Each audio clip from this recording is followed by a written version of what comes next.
I'm the Mrs. And this is Seven the Slayer. Welcome to Chop It Up. Roll son. Stay tuned and enjoy.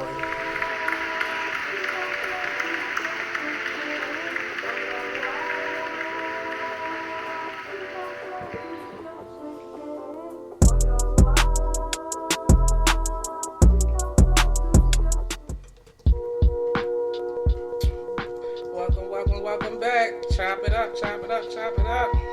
I hope y'all had a good week. I hope everybody's safe in their homes, wearing their masks, doing what they gotta do. So this week, we hit y'all with Black as Fuck. Black as fuck. Black as fuck. What makes you black as fuck? What does it mean nowadays to be black?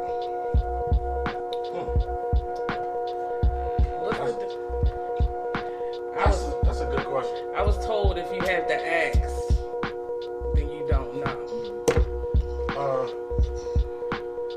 I don't know where it came from. Because a lot of people say being black is like a style, an attitude, A way of life, a way of thinking. but what is being black for real? Like, why motherfuckers want to be black for real? Is it a swag? Is it a style? Like, what is it about for real? Honestly, I think it comes to the flavor. Comes to the flavor and all. I mean, you gotta think about it. When you think black, back in the day, you thought about Harlem. Think of that. You know, the mood swings, the hipsters, the way we dress, just our style, how we party, how we swing. It was just that, you know, we were epic. Others saw that, had no rhythm, had no flavor. I mean, you gotta think about black, like we created the security alarm, we created the And enjoy products, skateboarding, shit. I mean, for the little bit of Black History Month that we do get, I mean, honestly, black is in everything when you think about it. I mean, yeah. I mean, but the stigma that's behind it. Like, we as black folks understand, like, we're... Because like, you've been taught to hate your culture. We've Asian taught to culture? be everything but with black. You've been taught to hate your culture. Even Africa, the Africans, they don't accept you as an American black. You know, they push you out. They hate you too. So a lot of blacks get lost because they don't have roots back to the motherland, as they like to say, or even roots period, because they don't know where they come. So, you know, it goes back to the saying, if you lost, how do you find yourself? well, that's basically like saying how to be black, but not angry. Well, I think to be black is to be angry to a certain extent because What do we have to be angry about? hurdles that are placed on us before we even had a chance to learn how to leap. Really? I feel like there are glass ceilings placed in our way prior to us even having knowledge of what a glass ceiling is. But I don't feel like it's an excuse, but once you become aware of them, you should take the time to do your research and knowledge how to get out of that spot. But yes, I feel like it kind of comes with the territory to a certain extent. wait a minute. What comes Being with angry. Being angry and black comes with the territory? Yeah. Yeah. To me, it all goes back to the roots, man. You know, you always hear me say breaking them chains. It goes back to that as well. Being angry and black, and this is talking to a person where I've been on both sides of the track. I'm not black enough. I'm too black or I'm too white. I don't classify as black. So what you saying is people said you weren't black enough because you lived in the county? No. Or how you act or how you look? No. So how did? Classification, color. Because you were lighter. Because you're lighter. Yes, and then when you see my mother, you see my grandfather, you know. But that also goes back to like, cause with women, light skinned and dark skinned women, the beef that they have in a sense. I remember when the principal told my mother that I wasn't her child. Say it again? The principal told my mother I wasn't her child. Why? Because you were darker than her?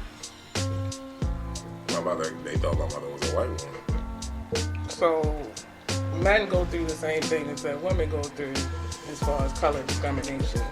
It's just in different forms. Well, yeah, that's in different avenues. My grandfather in the military, he used to go through scrutiny all the time from the whites and the blacks because the blacks wouldn't accept him and the whites wouldn't accept him because he was their color, but they knew what he was. You know, he was mixed. So the blacks won't accept you because you're not black enough, and then the whites won't accept you because you're tainted, you're black, you got black in you. So you're stuck in that middle ground where's being black. So then it's funny because now you look at it and you have these culture, now you look at now all these mixed babies are blooming now and everything. And you had mixed babies all along, but we were basically like trampled on. It always would be funny, all the light-skinned brothers and da-da-da-da. But I mean, even to this day, the women be like, oh, you know, a dark-skinned man, a chocolate man, that's strong. That was a strong man. That was what was projected in the black community as a strong man. You had the dark-skinned brother with the beard, or just the dark, right, muscular brother. And that was the strong man, not the light-skinned brother. I'm gonna say this. That's why you had pretty reds and them slitting niggas up and shit. Well, I'm gonna say this. Me growing up, being born, being this innocent child, and just going through life, just wanted to do the things that I wanted to do. But growing up in the hood, growing up in the inner city, you couldn't just be yourself. You had to be hard. The pants were sagging. You know, everybody was doing all this where they was getting attention and shit like that. But if you was doing something different, you wasn't black enough. And see, one of the other things you want to know, it's funny you say that I wasn't black because I grew up in the county. It wasn't even that. No one knew where I grew up from. Honestly, I'm from all parts, but I'm not one of those people that have to have the city to define me, or connections, or who I know, or gang. I've never been gang affiliated. Fuck a gang, I'm already banging. I can handle my own shit. So I was never one of those weak-minded people to fall in and have to, you know, need someone else. It was me, and if you want to roll with me, then that's cool. Right. Fuck it. So being black, I actually rode in a parallel lane of being hated just as much as you guys were hated, but hated by my own kind. So I rode on a solo path. Well, to me, when people say, if you had a definition of what's being black enough, what I always pictured was a rapper, a nigga that's slinging, a motherfucker in and out of jail. Because you know a shorty would pick you over a nigga on the corner. Not knowing his whole background and track record, it's like, yo, it's a dirty ass nut for real. Mm-hmm. And see, I had a whole different image of what a good black man was. To me, it wasn't the dude slinging on the street, it was the dude in the suit. But when did we lose eyesight of that? No, I think it was what you was raised around. You know what I'm saying? Your definition that you were brought up under. See, I was raised in the church. And then I grew up playing in the streets. But I still had my foundation. So what I idolized a black man to be was a hardworking, in a suit, 9 to 5. My grandfather drove a caddy, so I wanted him to have a nice car. That's what a good black working man looked like for me. But like you just said, you came from a church aspect. So that can look like so many different things. But you ended up later playing in the street. That's like a motherfucker in the hood trying to get out the hood to get where you at. You feel what I'm saying? Right. So it's like, is that black enough? Well, that was my thing. I thought I wasn't black enough. I thought I was missing out on something. I thought that the funner side of black was the streets. So this is why the little girls are hanging with all these bunch of dudes out here with the squeegee guys. And when you driving down the street, it's the fun of the unknown. It's something I'm not used to, allowed to do, or was raised up in. Some of them, it is their norm. So, I mean, me hanging with the squeegee guys on the corner, that's my neighbor. So that's a black thing. Most of the time, black people ride through the city, we see the squeegee people, and we notice that's one girl with 7 niggas. That's a black thing. Because I know for a fact, if it was 7 white boys and 1 white girl, some white motherfucker was pulling up talking about, what's going on here? Well, think about it this way. Why does it always have to be a negative portrait? What if she's just a sister tagging along? Right. Doesn't matter. No, but we always look at it wrong. Plus, it was fun to hang with the boys. I get it. As a girl, yeah. I used to play 50 with the boys and play football in the alley with the boys. But I don't see... Shout out to Canfield. Tom girls. I don't see a lot of Tom girls like growing up back in the day. Because they're now gay. They are gay. Yeah, it ain't no in between. In between. You had the pick a Tom side. girl. Like Nikki say, pick a side. That's crazy. Which I don't believe that most of them are. Right. I No, feel like a lot of them They- are confused. I think that. Lost in the sauce. They Right. do, Gay but- for the stay. And But not I- only that, think about it. If you have, if you dress a certain way, and you don't have to feel insecure. As women, we grow up and we feel like we have to compete for men to like us, because there's so many women out there that's, don't even in high school or in middle school, you feel as though you have to compete. So if I hang with the boys, I get to be around you. I don't have to compete to be with you. And I'm going after the same thing you're going after, so I get to have fun with you. Whereas when I was coming up, my brothers was like, no, go get back in the house. No, this not where you belong. Like, See, that still goes on. But the reason you don't see tomboys no more, and the reason why they all gay, is because the aggressiveness of the gay women. Yes. Like, shout out to my own girl, Lucky. Fucking street queen. Shout out to you, sir. What's up? Thank you for supporting. Lucky's a gay woman. Lucky used to be a stripper. Straight up, dressed like a dude. Beautiful woman though, but just dressed like a dude. Been doing this, Lucky old, like not to be disrespectful, but Lucky a little bit older.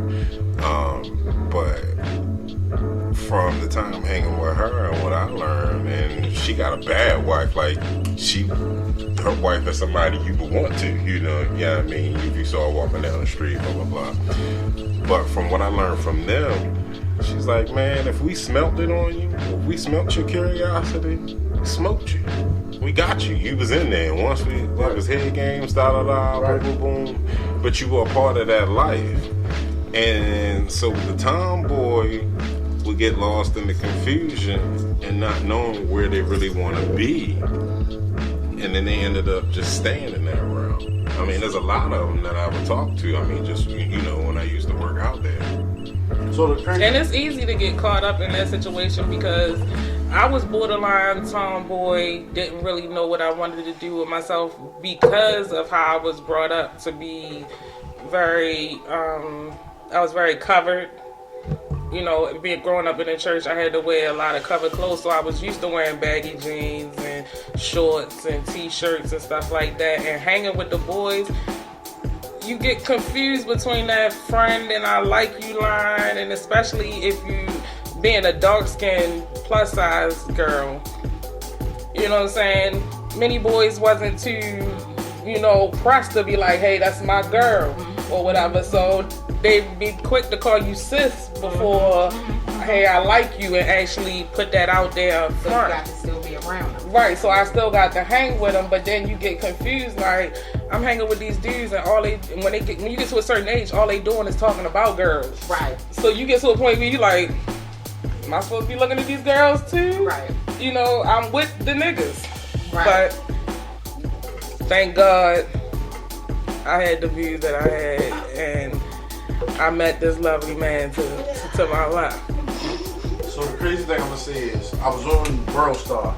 No, sorry, I was on TikTok. TikTok.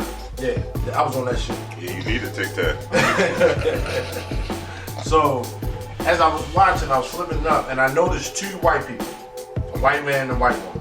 They was playing this challenge where you pour the water, and it's supposed to have a certain amount of something that represents whatever you talk about. So the paper inside the sink had nigga on it.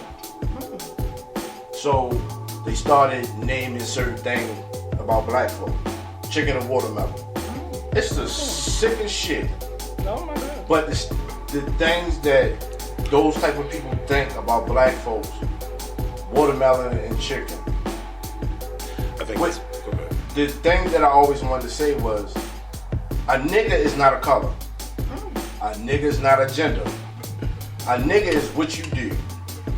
Some fucking ignorant. Right. Because when... It's an ignorant thing. Right. Because that's one of the things I never understood about slavery. Like... But hold on, before you go into slavery, chicken and watermelon, for any smart person, for any real intelligent person, chicken and watermelon is a southern thing. I know! But that's what I'm saying. But when That's you have... not a color thing. You either like it or you don't. Exactly. I'm more of a chicken and beer type of guy. But the same thing about it is, what I'm saying is, when you have people that's out there that talk like this about our color, our generation, our people. They're niggas because they're ignorant. Exactly, but motherfucker, you eat chicken and waffle too, or chicken and watermelon. You eat the same shit we eat. So, but to us, if they eat less flavorful shit because they don't know how we season. But let me say this. So I went on there today, just evening, and I came across a black girl talking about what I'm just talking about. God don't like ugly. So they were two high school students, and they will not graduate this year. How that worked, I don't know, but being black as fuck, what is it? Like, I think it's overrated. I think it's being over the top prideful. I just feel like somebody came up with a word and they were bored as shit. Yeah. Honestly and truth. It's overrated to the point where you take pride over the top out of reality, not thinking of the consequence of your action. Because you acting ignorant. You know, when you say black as fuck, it sounds aggressive. It sounds intimidating because of the word black in front of it. It's not even the word fuck. Right. Matter of fact, just throw out there, sorry to cut you off. Anybody's in the house, you got Netflix, go check out the new series, Black as Fuck. Gotta see it. It's cute. I mean, it is. It's what it is. You know,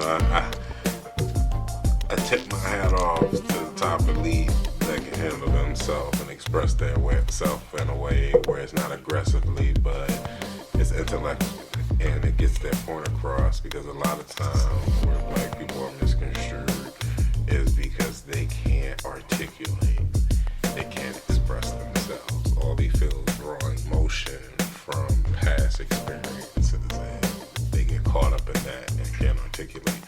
So it becomes a problem, and then that's when they become that lower level being, not because they're black, because they can't express themselves. Yeah. I mean, one thing I always did want to talk about was like, any hustlers, look, motherfuckers need to get out the game. You got enough money. Start a business. That's being black as fuck to me. Well, from a hustler's aspect and living a life, you can't trust nobody. I mean, I get it. In the business, It goes back to what you like. it goes back to what you like, what you But that's know what I'm saying. got you there. But some people got to step outside their box. But at the same time, it's hard because I could be moving one way, and the person I'm thinking that's supposed to be helping me is jealous or doesn't want me to move that way. Prime example, Power. You wanted to go legit, be a real club owner. His wife wanted him to be the biggest drug dealer. wrong point. And that can cause you two different aspects. That can cause within you a mental trust. strain. Yeah, it can, because And make you make decisions that you normally wouldn't make that keep you set back. So why is it that we think negative first and positive? Positive is always the last thing we think about.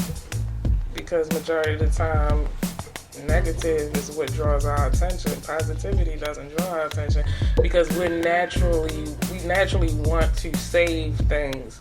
We naturally want to make things better. So we're going to draw our attention to what needs to be fixed versus what's okay. I give it to you like this. You burn your hand on the stove once. You going to put your hand back over the stove? No, I wouldn't. No, okay. But for just most yes people, or no. Just yes or no. no, it's not. No, I won't. But I have. But it's not intentional. The first You're not time, gonna jump out the there first and do time you put your hand over You the was stove, curious. you was When you curious. first did it, you was curious. So right. So you've learned from your curiosity from that point on to be cautious. So you prepare for the worst and hope for the best, just out of any situation. Everything you learn, that's just nature. So some people take it to the heart. Some people take it as, oh, it's there as a preliminary, but I know what the fuck I'm doing. And that's what separates your leaders from your sheep. That's one thing I will say. Being black as fuck, we don't have those leaders like we used to. Like, shout out to Kirk Smoke. He did a lot when I was growing up. We don't have, especially here in Baltimore, from his time all the way up and now, every single mayor we have crooked. Hey, I'm just saying. And the thing they get me that always kills me, they always say, I'm from West Baltimore. Well, bitch, you know how it is.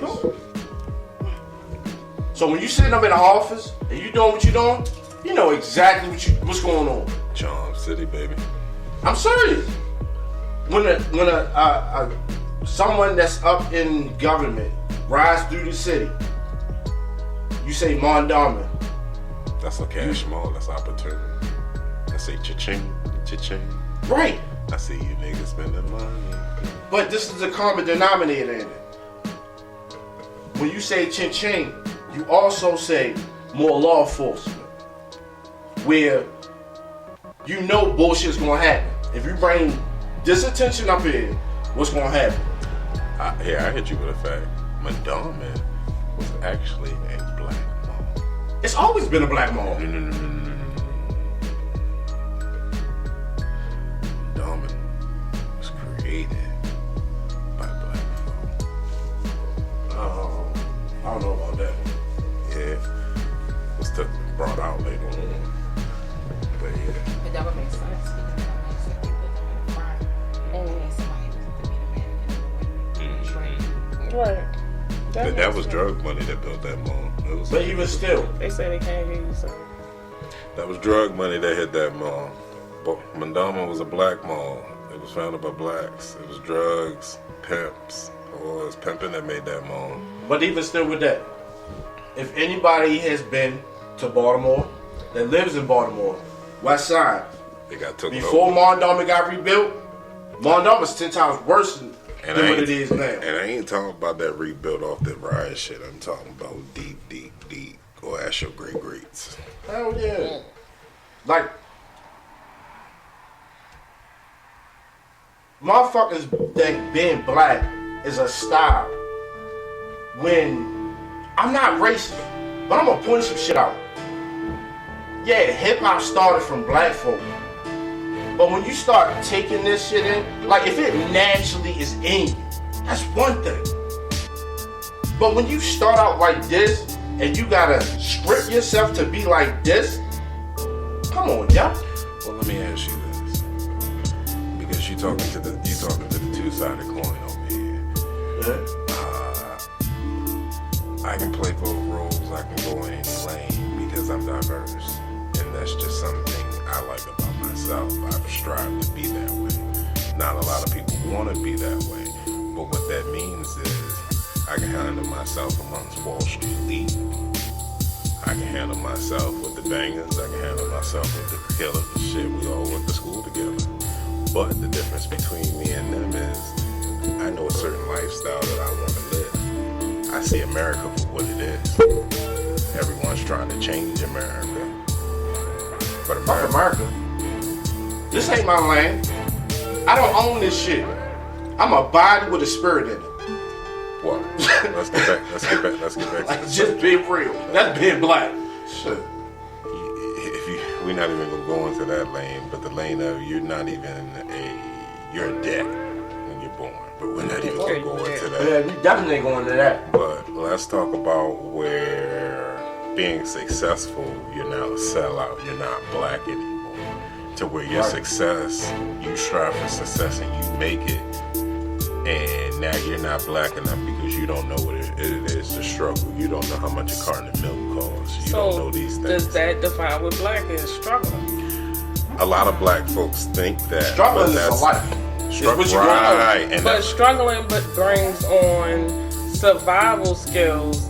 No, you learn that on the way. No, let me finish. Okay. Struggling is what got you chitlins.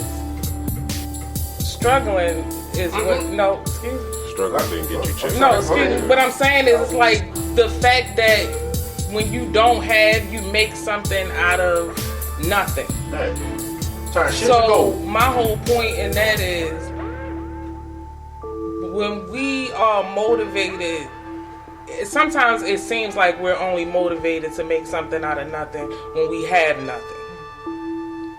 That's the best I get that, but where I was going is that when we're tried and ridiculed for our success in the lanes and the things we've made, and I'm going to say this with the deepest, I hate, and that's a strong word, but I hate these motherfuckers that want to call us sellouts, not knowing the trials and the tribulations that we've gone through and the sacrifices that we have to go through to even roam amongst what you call white America or the elite. Like, I love Eminem's song White America, because he's the whitest of them fucking all. And he's calling the card. So what do you consider a sellout then?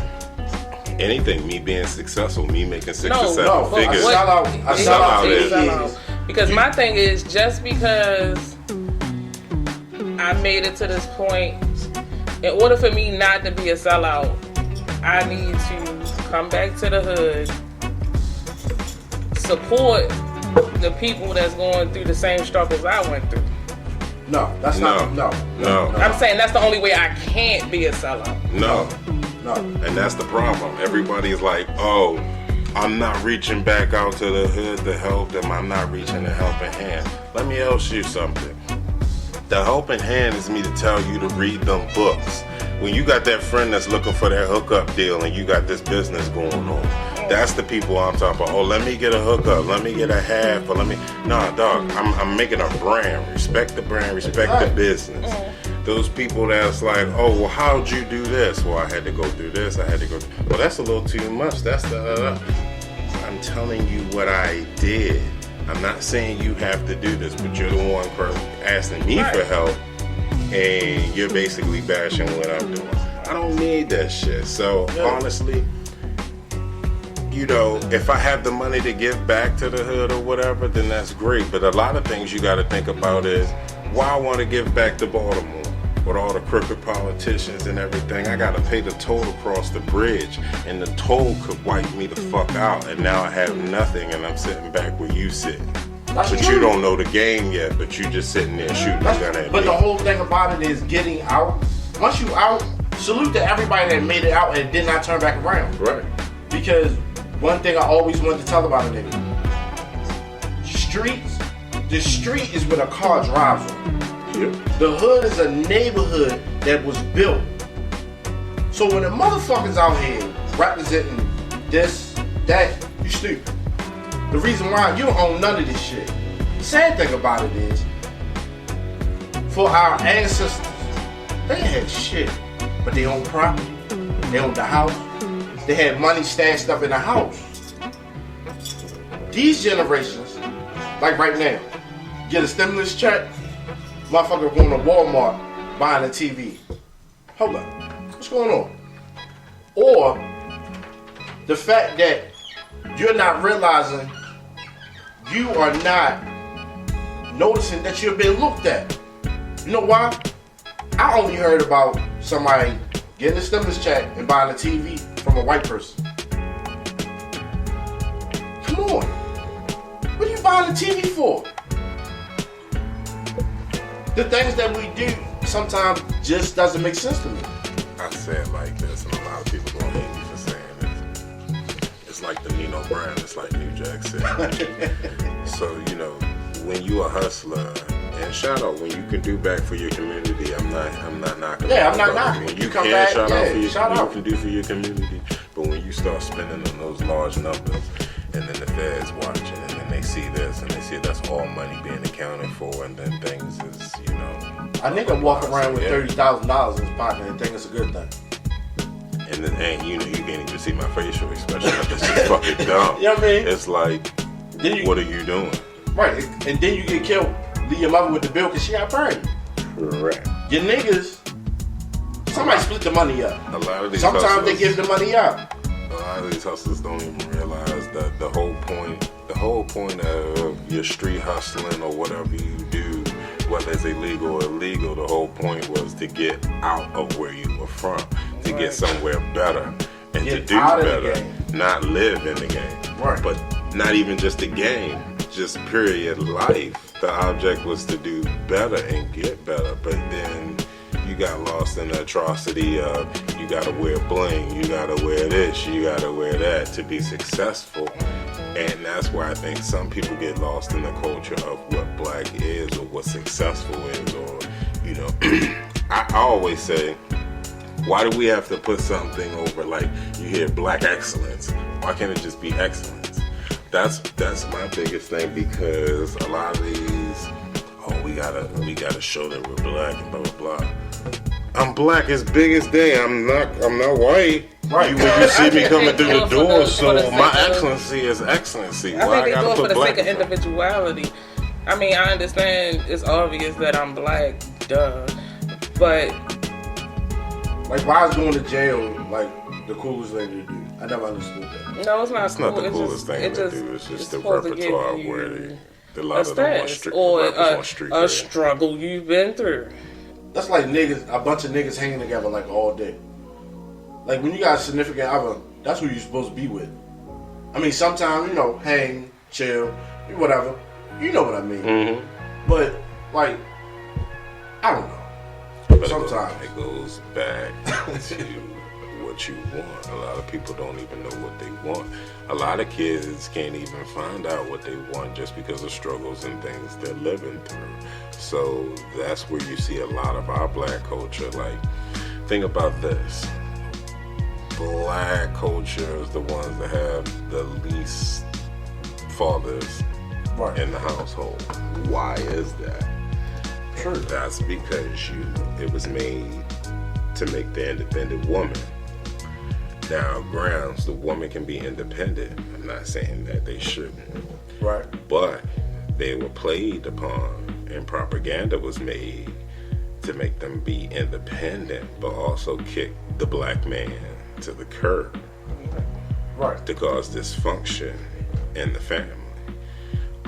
Now the difference, I'll give you this, the difference from what I've learned from us and others is others keep their family traumas inside. Blacks are the only ones that tell about them, like cry out. Almost like To a certain degree. To a certain degree, but you know more about it. Black families talk more about trauma and tragedies more. Even then. That's where all the secrets came from. It was a lot of things. It was secrets, but it was still other family traumas. Granddaddy was molesting cousins, such and Like, such. yo, it's all like, You didn't know what the founding fathers knew. No, but that's what I'm saying. That's the thing. If If you're talking about family, we're talking about family as a whole. If I'm a part of the family and I don't know, I don't know. No, what I'm talking about, generations. So there's family secrets that come out now, and there's family secrets that come out later. Yeah, what I'm talking about, eventually it'll come out. Let me finish. There's family secrets that come out now, that leak to next generations. There's ones that are in generations. And now I'm talking about in the black community. But eventually they do come out, whether it's now or later. Right. In the other communities, these secrets don't come out ever. I don't see. Ever. I don't see that. That's why you got all these Lifetime white stories and all this. All these bitches going through this and going Right, through that's a Lifetime story, but that's go to therapy and tell all their business, and they want sympathy for this and abuse clubs and all that. Listen what you're saying. It's on Lifetime. It's No, now been I'm told. talking about they got all these women's clubs, women's rights this, women's that, Me Too, all that. Like these women are telling their it's someone stories. telling their story anonymous. Now they're telling their story straight. But what I'm saying is, a lot of these other cultures came out. They sold their story. They made it anonymous. I don't see it that way. I mean, it's to each their own. It's how just it like came how out. the white chick was represented. I forgot the name of that movie when she got raped and she ran out in the middle of the town like, "Oh, I got raped." She didn't keep that to herself. I mean, and I understand it's a movie and all that, but a lot of white people I've experienced love to tell their problems. I mean, What's their class though? It doesn't matter. They white. Period. No, I'm not it talking does. I'm talking about upper class white people too. They love to tell their problems, and they like to joke about it. Or they gonna tell it like, "I've been through struggles too." Listen, I'm talking about Sally's dad killed blah blah blah. What's the name? Killed his brother in the mountains and left him, and he made it seem like he was in Europe Well, the we whole went time. from Things like molestation that. to killing somebody. Yeah, Right. family secrets. I've said secrets. I didn't say anything about molestation. I said secrets. No, I'm just saying. You said traumas. We started this off about Traumas, yeah, traumas. that's a trauma. And a trauma is molestation, and Yeah, the I just trauma said- is- yeah, but It could you be. said I It's went- many levels of trauma. Right. I'm just saying. You said I went from one subject. I didn't go for one subject. I know, but just said trauma. we all started off with trauma. Right. And Killing trauma somebody can be with in trauma. many levels. Yeah. And then white people that I've experienced, they had no problem telling me about their traumas. I'm trying to tell you. I went to Pikesville. I've hung with white people from Subbrook, all different but you have levels people, of white people. But you have people that don't. Yeah, you have black people that don't either. You don't say nothing beyond this door that happened in this house, period. Right. So that's an issue. There's different levels in every colors. That everybody has different ways of handling things. So that's not a black as fuck. That's everything. Because I'm like, I know white people that's just like black people, and it ain't a class thing. But that's the thing. It ain't none of that. Was it a natural thing, or was it one of those things like, oh shit, I have to be in this neighborhood. I gotta adapt. Or adapt. Yeah, Like what is it? Like I said before, when you say black as fuck, I think about the simple fact that it's a style. That's just like I say about, I don't have nothing against about the genders. Yeah, You do what you do. But for a transgender female to transition over to a male, being a real male is the hardest thing ever. I can't transgender this shit. You feel what I'm saying? To each their own. I don't. No, that's what I'm saying. To each their that own. Shit he did. But it's just being that thing. You feel what I'm saying? Like me being a man, it's hard. Just like for a female, it's hard. Especially being black. That's like when I realized light-skinned women or light-skinned men, we really have a stigma with each other. With the simple fact, they got a certain privileged way. A dark-skinned person depressed like a motherfucker. But why do we have a privileged way? I don't know why it's put out like that. I look at people as being human. Right, same here. But we get hated upon because all of a sudden we're privileged. But we're not privileged. We have it maybe 6 times harder than you. Well, And we gotta worry about you stabbing us in the back and them stabbing us in the back and the Asians and the Puerto Ricans and every other race. You gotta worry about your own race plus every other race stabbing you in the back. okay. Makes sense. And you sit there and you be like, well damn, how did I become America's most wanted? How did I become hated? Well, if you're listening, you can catch us at www.chopitup.com. You can also join the live with Skype. The link is on the website. Again, that's chopituppodcast.com.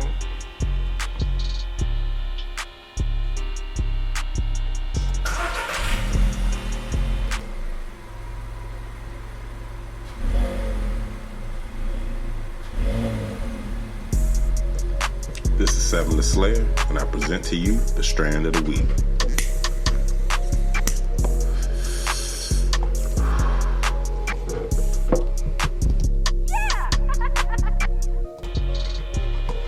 Alright, y'all, we're going to talk about Thin Mints. Everybody knows Thin Mints. It's another one from the Cookie family.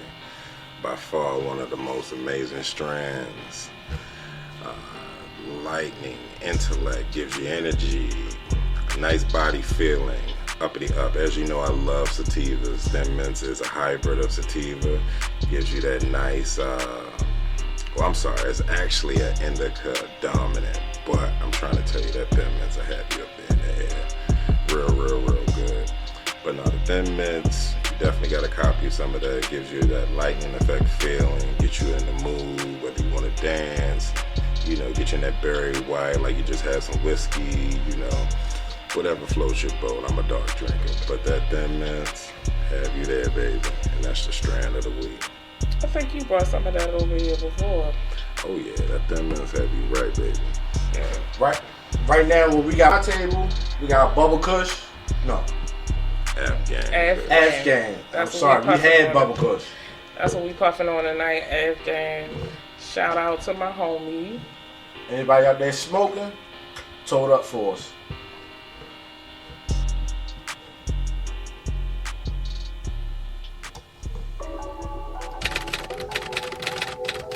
This is the Mrs. and this is the weekly news and entertainment. Brought to you by the Mrs. Gang. By law or by love, your wifey.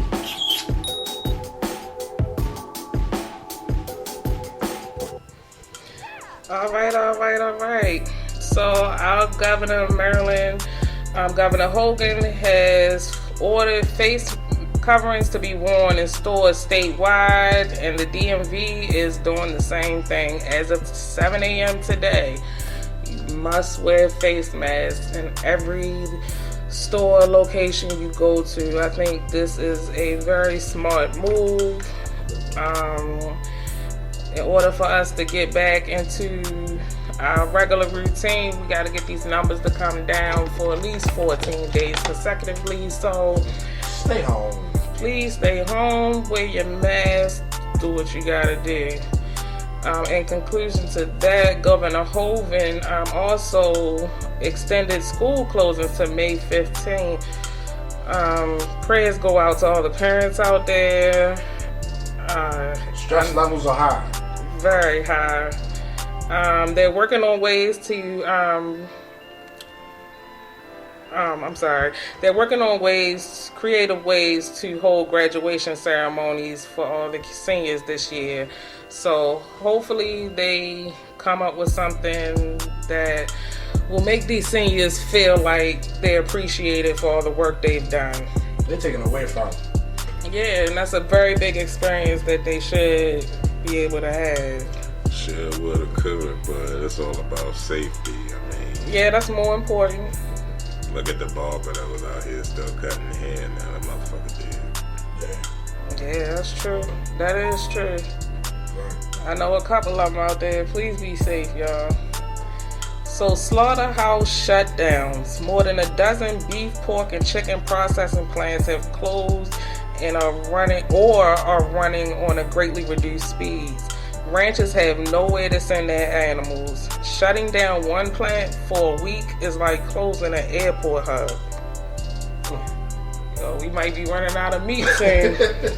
Vegan life, bitches. Shout out to Waka Flocka, Get Michael. the change. Maya and Russell learn how to Simmons. grow some goddamn food and shit, man.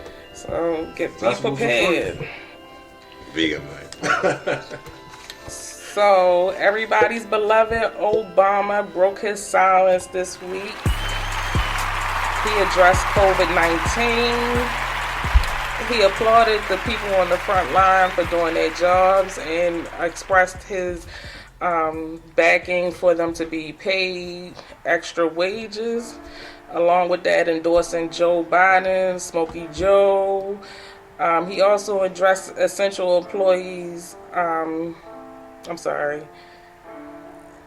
He also addressed Republicans, and I quote, he stated, "They are not interested in progress. They are only interested in power." So I think that we all need to take that in mind when we decide to vote. Please take that in mind and stay safe while you're out there in these streets. Cover your children up. Buy a mask, get plugged. Putting your shirt over your face is not enough. Dirty motherfuckers. Look, stay in for a fee, the shit'll be gone. You keep going out, man, people gonna keep dying. Save lives, bitches. Yeah, man. It just sounds like being black.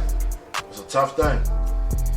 I read a funny meme today that we went from black people being immune to now they're targeting us. Being black is overrated. Yeah. I'm just trying to be a human being, man. Just do you. Born with a curse. Be you, do you. Be the best version of you. Be better than you were yesterday. That's all I can say. True that. So we're going to wrap it up. And we want to thank you guys for tuning in this week. Catch us every Saturday. Unless we post up something different, we might get bored and pop up an episode on you guys. You never know. So check us out at chopituppodcast.com. Please subscribe so you can get the newsletters and flyers of what we're doing, upcoming events possibly, or anything that's going on. And we want to thank you for tuning in. I'm the Mrs. J Black. 7 to Slave. Y'all have a good night.